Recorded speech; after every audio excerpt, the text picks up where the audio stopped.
God needs to strip you to equip you. A lot of us complain when we find ourselves walking through a dry desert season.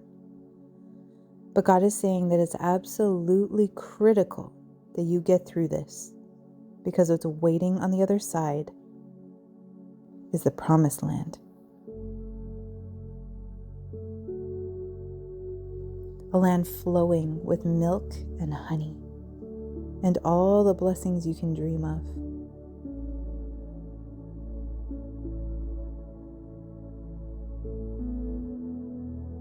And if you can't handle the pressure in the desert, you won't be able to handle the challenge of Canaan. Great provisions come with a great responsibility. God didn't grant the Israelites access to Canaan without bringing them through the desert first, because they wouldn't have had a clue what to do with such a blessing. They couldn't have managed it properly. They didn't know that they were a mighty army yet.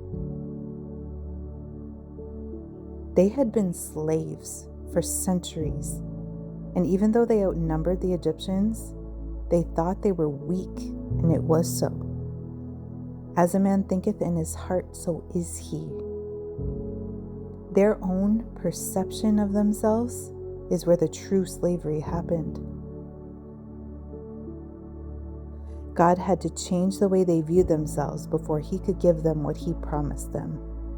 And he used the struggles and discomfort of the hot, dry desert to accomplish just that. Divorce, poverty, destruction, loss, sickness.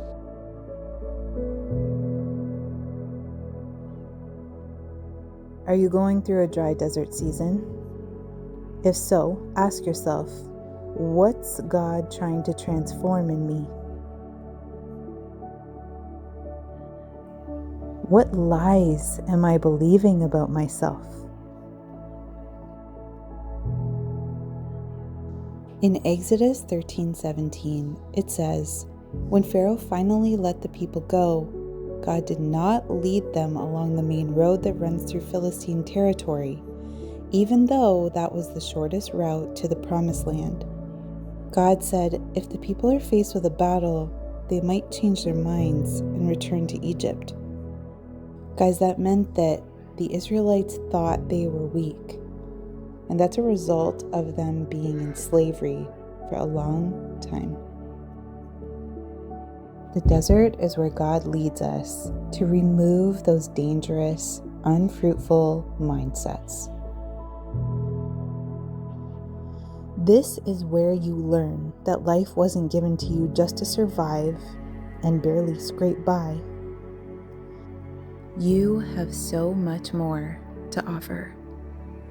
You were put here to serve the needs of others with your God-given gifts and talents.